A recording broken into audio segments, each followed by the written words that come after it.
What's going on, everybody? Welcome back to another episode of JohnnyVTV Live. Join with me, my boys, Nick Durst, and let's welcome back Mr. Kyle Donnelly. The Kyle Donnelly. Who had a prior engagement last week going to the Devils game late, by the way, and missing all the free food, which is like, honestly, one of the most fun parts about going to said NHL game. How was it? Hey, you know what? It was great, honestly. Obviously the Devils losing was a bit of a bummer, but I was in my own, I felt like I was in my own head, but like walking on cloud nine, kind of like I was like realizing like, wow, I'm really doing what I set out to do. Like, this is really cool. Like I got that like right in the middle of the second period, like, because obviously I couldn't pay attention to what was going on the ice. That was horrendous by the red shirts there. My goodness. Well, it's great that you're feeling like you're on your way. Nick, what about you, man? How was your week? I never heard anybody call the Devils the red shirts. That's a new one. The blue shirts, red shirts. I just hit it just right off the top of my head. Yeah, what, bro? We'll give that one. My week so far has been okay. 3 days in here, had a lot of raviolis on Sunday, like 18. So it's a little rough, but it's a lot of raviolis. Might have been a career high, personal record. But I've been watching the Olympics, and I've been enjoying that. That's for sure. That's what's up, man. Yeah, you know what? I made it yesterday because I was going to make it Sunday, but I didn't feel like it. So yesterday in the afternoon, I made a nice large shells with the marinade, threw a little hot pepper in there. Oof, madon. I still have some leftovers. What am I talking about? It's been pretty good. Maybe this Sunday, had a Super Bowl Sunday before the game starts. I'll make my famous capellini with garlic and oil with the hot cherry peppers. My God. Hello. But you know what, man? We got a really good week of football coming up. It's the conclusion of the NFL season. As much as we love football, I'm kind of happy it's over. I want to go out with a bang, hit 2 straight preseason future Super Bowl bets. And in order to help us get there, let's bring back for the second consecutive week our boy Joey Calz. What's up, baby? How we doing? We're back. And they got Kyle here on this week with us. So all right, we're back. The 4 horsemen, baby. The 4 horsemen. Joe, why don't you kick us off here? What are we watching in Super Bowl LVI? What are we looking for? What are we looking for? Well, we're going to continue the points that we made last week, right? It seems as if, and I can't speak about Kyle yet, so we'll get Kyle's opinion here shortly. But it seems like you and I are pretty split 50-50 with how we feel this game is going to go. You are a huge backer of the Rams, and they are good. And I told you last week that they are good. And I will be riding the underdog. I will be riding the Bengals in the Super Bowl, and I have a couple of figures ready to go, a couple of bets. We'll get to that later on in the show, but not to get too deep into it. But there's a tale of two things right going on here. So Nick, I think kind of more agrees with me. I don't know if Kyle agrees with you. So, like I said, we'll get his opinion in a minute. Well, Kyle, let's see if you have a different opinion. I'm not gonna lie. I haven't been paying too much close attention to this game because, as you guys know, I've been on my football blues ever since Tennessee lost to the Bengals back in the divisional round. So that being said, your poor Titans. I know, what a joke! What a joke! No, we're not going backwards. We're not going backwards. That's fair. That's a fair argument, sir. Only going forwards. That being said, look, Joe Burrow hasn't faced the defensive line that the Rams currently have.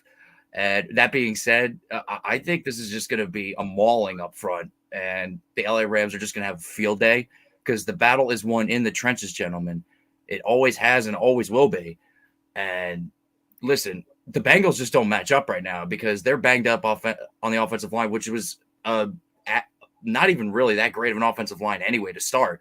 It's just been Joe Burrow magic all year as far as the Bengals have been concerned. And look, the Cinderella story, the shoe's going to drop at midnight come Super Bowl Sunday. And it's going to be Rams, baby. Nick, care to compliment? Well, usually when Joe's a Yankee fan, so usually when you got Mariano coming out of the bullpen, it's a good thing. You're going to get the win. And Evan McPherson is Mariano Rivera. McPherson, man, this guy's the closer, Joe. You know it. But I mean, I hope for a good game.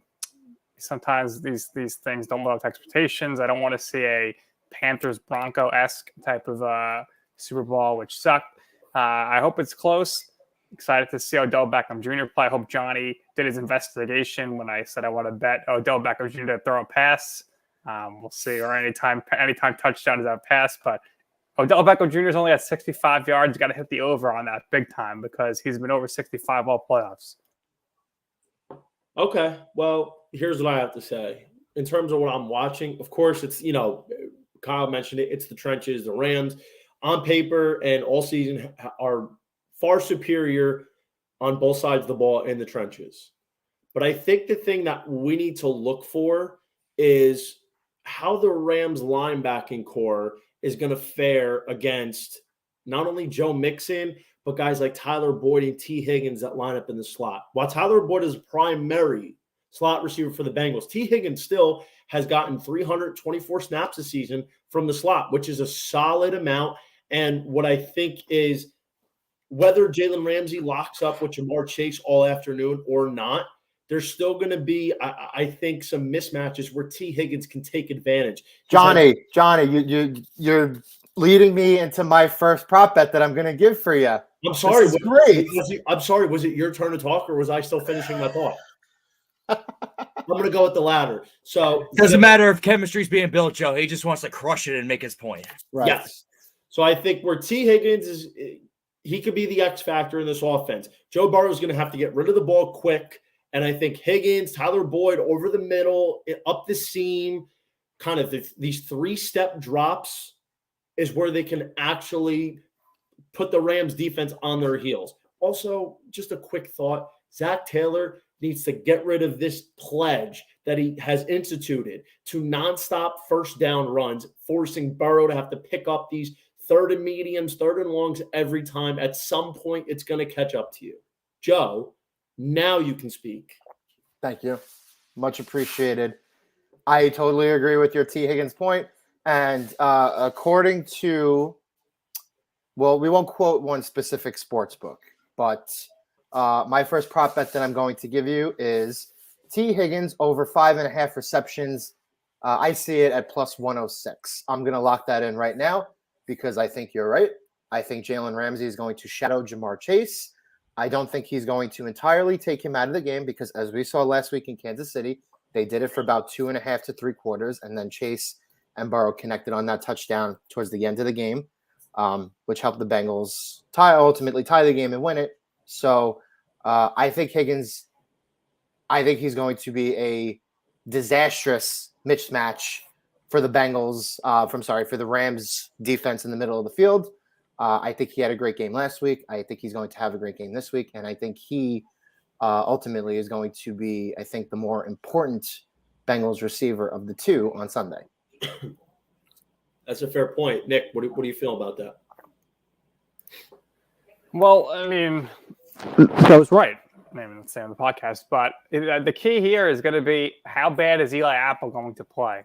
Because he's going to get exposed. There's going to be a massive amount of touchdowns left against him. So, if you're the Rams, that's what you got to signal in on.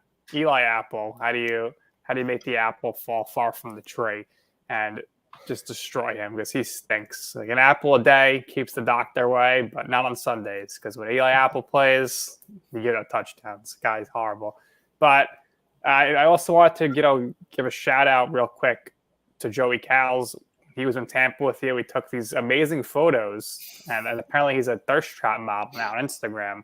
I don't know if Johnny you saw those, but oh my gosh. Where? Which one? Not the one that we took at the barcade, was it? No, another picture. No, not that picture, but I took. You got to throw that in the group chat, man, because I don't even know which one you're talking about. We were having a grand old time, bro. I was laying up the espresso martinis and the nachos with the queso on deck, bro. Actually, really I mentioned it, dude. Like it's Taco Tuesday. I think I could do some Taco Tuesday in my life. I'm gonna go back to the same spot, $2 tacos all night. Maybe sprinkling a little espresso martini. Your Honor, no objection. No, I don't think so. What are you drinking Sunday, Johnny? Espresso martinis for the game? Let me paint you my Sunday picture. I like that pasta right away. Let me That paint you my sounds great. Sunday. I'm gonna paint you my Sunday picture. I got some business to take care of in the morning, and then maybe I'll hit like the bars Sunday afternoon from like 2 to 5, something like that. Come home. I have a nice bottle of Casamigos.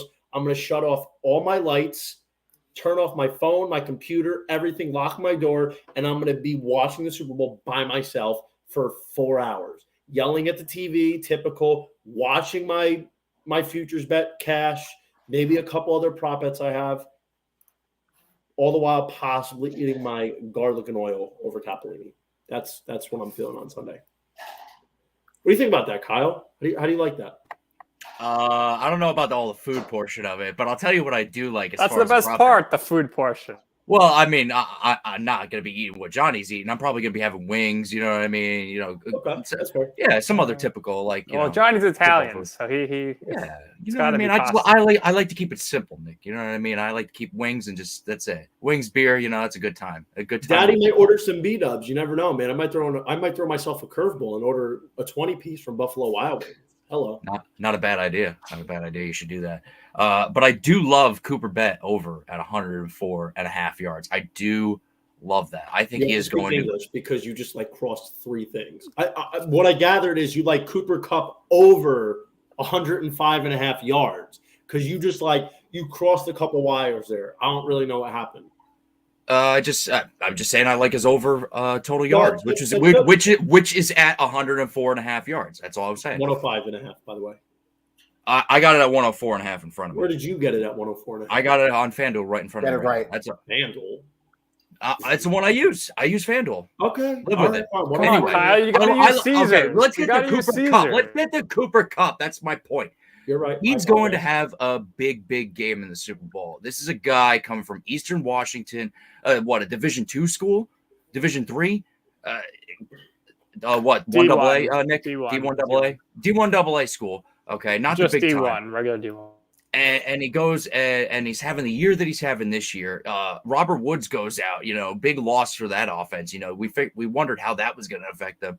And because of how big that guy has been, they really haven't missed a beat with Robert Woods because Cooper Kupp has stepped up in a huge way. Now, granted, they've also got an Odell Beckham in the middle of the year, so that has helped a little bit. But, without Cooper Kupp there, man, who knows where this team would be. So actually, Kyle, it's interesting you bring that up because I'm gonna ride with you because I do like Cooper Kupp over 105.5, 104.5, whatever. Interesting stat. Cooper Kupp in his last 6 games where he has 10 targets or more, he's gone 106 or more in yards in all of them. He's got 10 targets or more in 16 of 20 games this year. He's also got his over yards in 16 of 20 games. So I do think with a beatable Bengals secondary, and Odell is going to really make it hard for them to double team Kupp. So I think Cooper's going to be in 10 line to 12 easily. Exactly. So I'm with you on that. I usually don't love hammering overs in a game like the Super Bowl because everything's so magnified and, everybody's been going over all these, formations and everything along those lines. But I think Cooper Kupp is definitely in a position where he can hit his over once again. So I'm going to go with you on that. Nick, what do you like?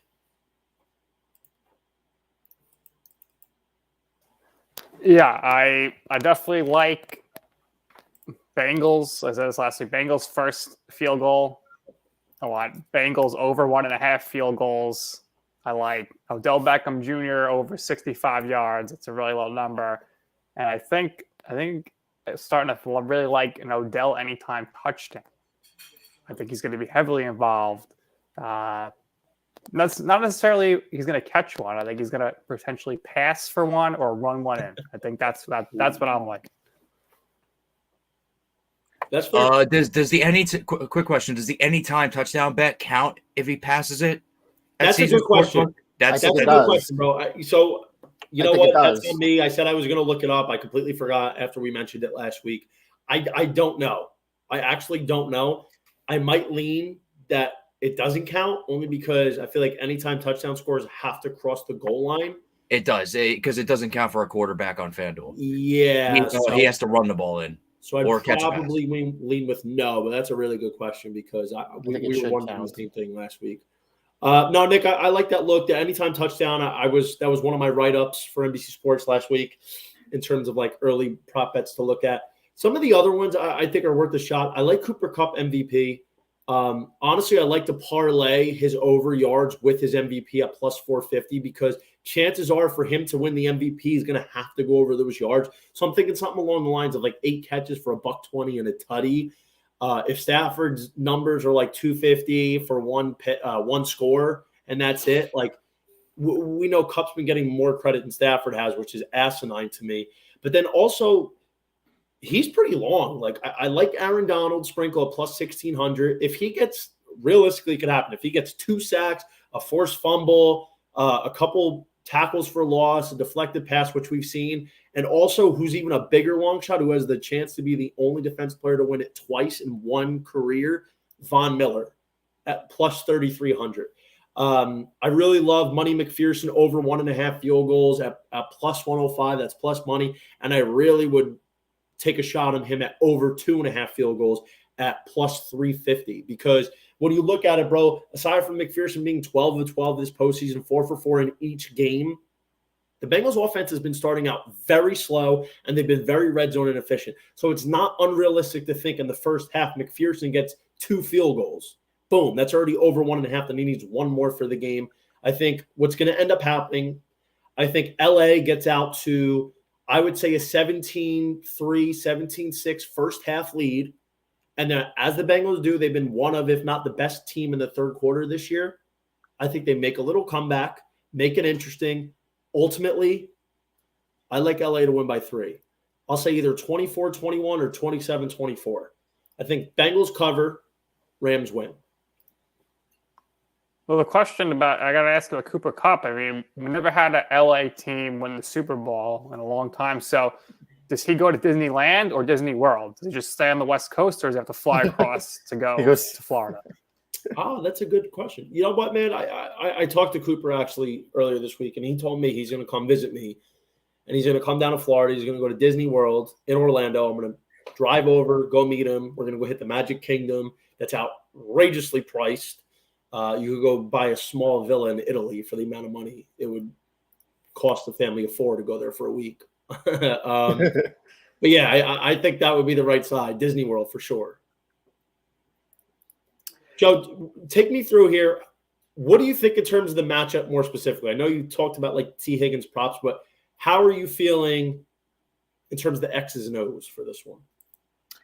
Well, we know Zach Taylor coached under McVay, right? So a lot of the structure in both of the offenses is very, very, very similar. So to just rewind for a second, I want to get my Odell Beckham point in.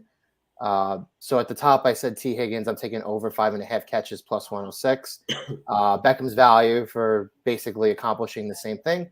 Over in 5.5 catches, I'm seeing him at plus 116 right now. So right off the bat, I think Kupp will get his 8 or 9 in. But I do think Beckham is definitely going to catch 6 or 7. And he's going to be heavily involved in the offense.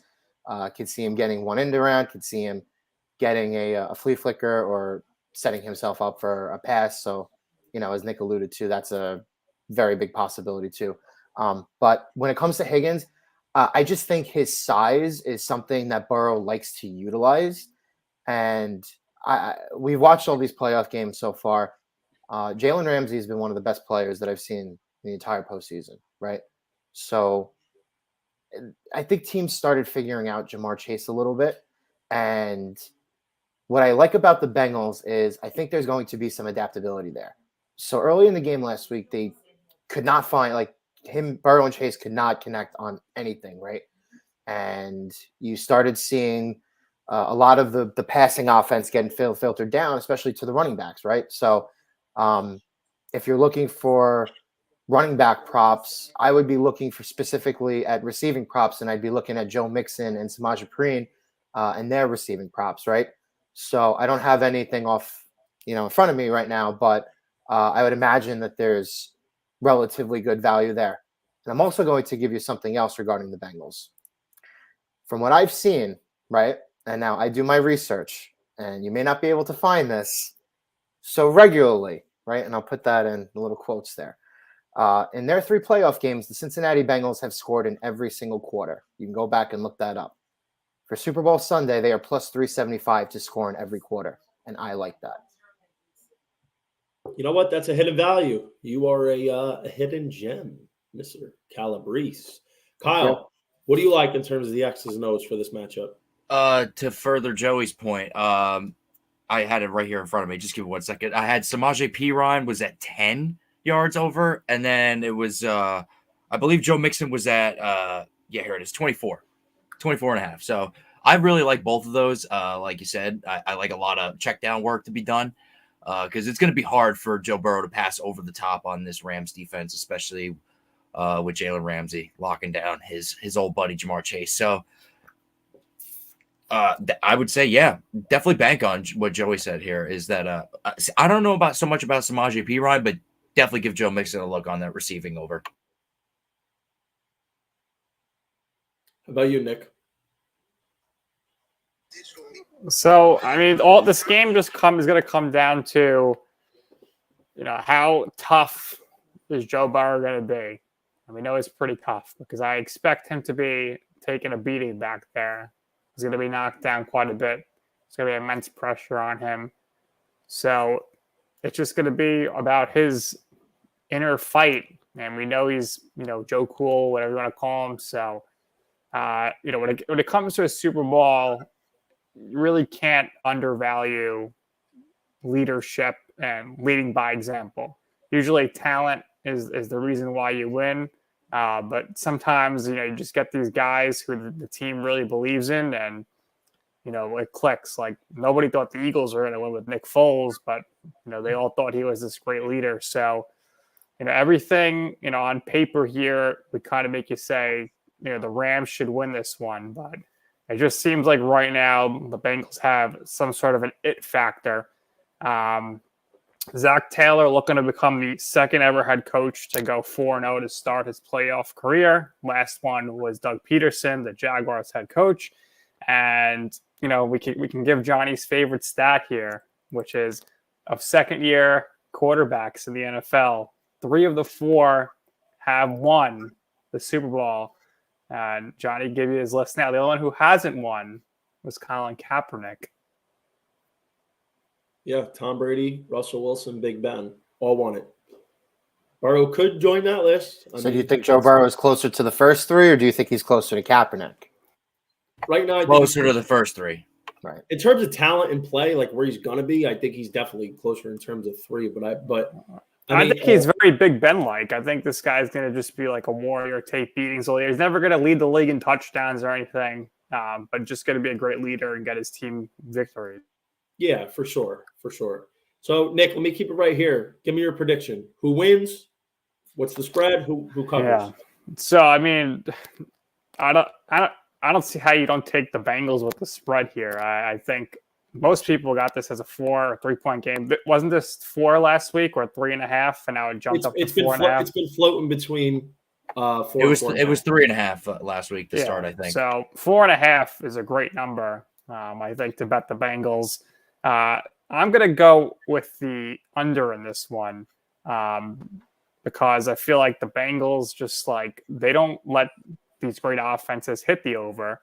Look what happened with the Chiefs game. That game was the under.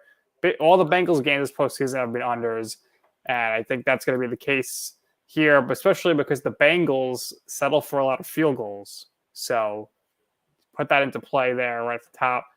With that being said, I'm going to be with Joe here on this one. I'm going to take the Bengals to win outright, and I think it's going to be by a field goal. McPherson kicks them to the title. I was just about to say, I got the Rams by 10 and give me the over. This is a lock in my mind for that.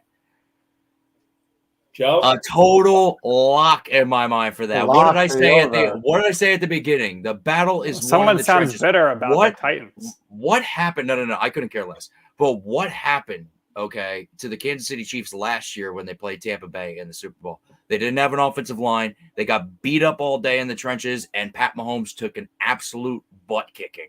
plain and simple. Sure. So, look, Joe Burrow got hurt last year and tore his ACL because he didn't have an offensive line in front of him. Still doesn't really have an offensive line in front of him. I'm just kind of spelling it out from a football aspect. You don't have the guys up front to block for you. Guess what? Your quarterback's going to be on his back all day. What do you think, Rams Joe? by 10. 23-20 Bengals. Whoa, boy. All right. We got a split panel here, gentlemen, because Gambling Guinea's best betting trends. Here we go. We got the Bengals plus 4.5. I'll put it to you this way. This season as underdogs, they're 8-3 ATS, 7-4 straight up. Now, on paper, I like the Rams way better. I think they're the better team. I think they've been the better team most of the season. I think Cincinnati's been very fortunate this season. They've had a lot of stuff go their way in the regular season. Yeah, got it. But they're tough, man. They are a battle-tested team as well. I love Joe Burrow. I think he's the next real deal. Like him and Justin Herbert, they're going to run the league together, just like Tom Brady and Peyton Manning did back in the day. But at the end of the day, I just can't pick them. And I'm not even saying this because I backed the Rams in, you guys remember, July, August to win the whole thing. But I just don't think they're there yet. I think they've overachieved to this part. But they're a tough team. So I think they're going to keep this close. I love the 4.5. Hopefully this gets even bigger to 5.5. Ultimately, the Rams pull this one out. Big Daddy Stafford gets his first ring, much deserved. And I couldn't be happier for number 9 under center in Matthew Stafford. Now, wouldn't it be great for you to be able to hedge your bet like that, to win on the Rams and then also cover this bet at the bottom of the screen here? Wouldn't that be something? I'm glad you brought that up because that's exactly what I'm going to be doing. I have all this money on the Rams if they pull this game out, straight up, outright.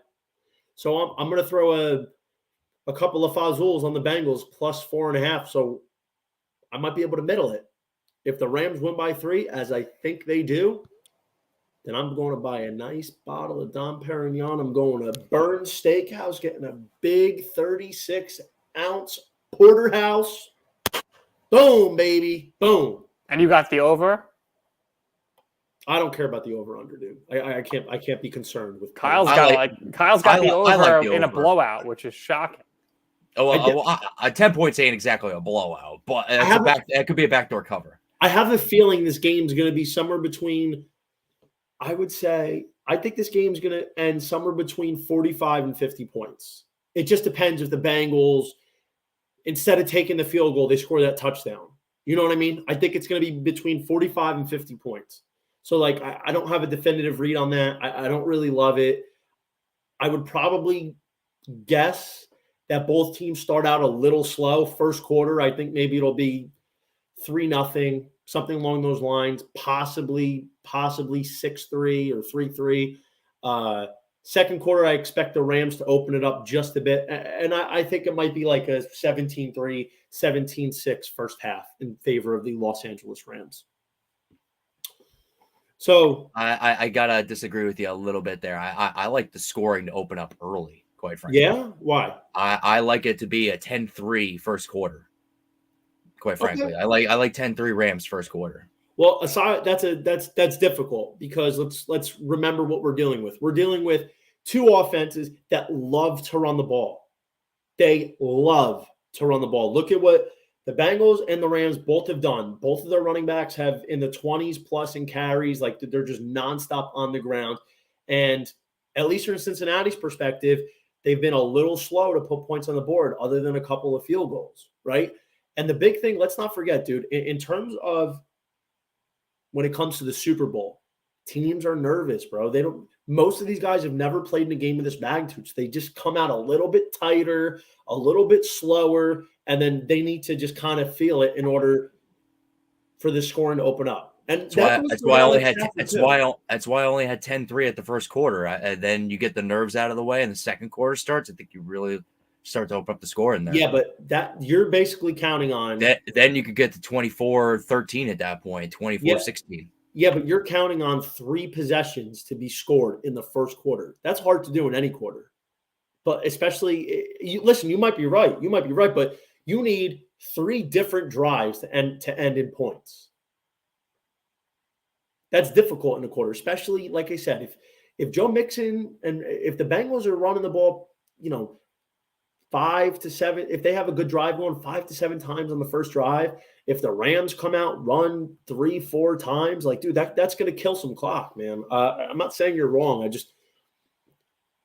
History. You're giving the other side of the coin. I get it. History favors a slower start. Not that a quick start couldn't happen. But let's get to our merge player of the night. Joe, let's run it back with who you had last week. You're on mute. You're on mute. My bad. Yeah, brought to you by Emerge Sports Group, our boy J-Hen. Did you around the horn me and you muted me without me realizing it? I did mute you. I did. That's fine. So last week I went with Joe Burrow. We're going to do the same thing this week. We're going to go with Joe Burrow. He's currently plus 230 to win Super Bowl MVP, which I think is absolutely outrageous. It is egregious. And I'm a big fan of Burrow. But what I will say about the Rams defense is that the lines are going to show up in the Super Bowl. The Bengals have struggled a bit throughout the entire playoffs, being able to defend up front with the offensive line. So, but I think the way you've seen that play out for the Bengals is I think you've seen drives that were ending in touchdowns during the regular season kind of drying out on the other side of the field around the 35, the 30, the 25. And that's why you've seen McPherson be able to make all those kicks. So I still think they're going to be able to move the ball pretty effectively. I don't think their drives are going to stall out to the point where they're not moving the ball and they're not crossing midfield at all. So expect them to cross midfield a couple of times, obviously put up a couple of touchdowns. Do think you're going to see 3 or 4 field goals, but ultimately I do think it's enough. And I think if the game is close, these are 2 quarterbacks where it's like last guy, whoever gets the ball is going to probably lead his team down the field and win. I'm going to ride with my guy, Joe Burrow. You're obviously going to ride with your guy, Matthew Stafford, so that's fine. But Joe Burrow plus 230 to win Super Bowl MVP, and I'll give you one more. And I think it's worth a shot. Joe Burrow, anytime touchdown scorer, is plus 650. And I do think that if they get close, if they are second and goal, third and goal, from inside the 5-yard line, I think there's a really good chance you see a play call that's run for Burrow, whether it's a run, whether it's a trick play like the Philly special. But Joe Burrow plus 650, anytime touchdown scorer as well. That's a good point. I like that. Nick, as we're wrapping up here, what's your final thoughts? I think it's time for today's athletes to show some respect to Chad Johnson, Mr. Ocho Cinco, who was an incredible wide receiver. I hope he gets in the Hall of Fame one day. I know he had some off-the-field issues, but he was incredible on the field. But how about the fact that he went to the Pro Bowl this weekend, which was a 2-hand touch game, which is embarrassing. And shout out to primetime Dan Sanders for making a tweet about that. So he used to go there to show up. But Chad Johnson invited the players to join him at IHOP for breakfast, and nobody came. So, I mean, that's total disrespect to not go and meet up with Chad Johnson at IHOP for breakfast. And kudos to him. He gave him, I think, like a $1,000 tip to the waitress for his $32 meal.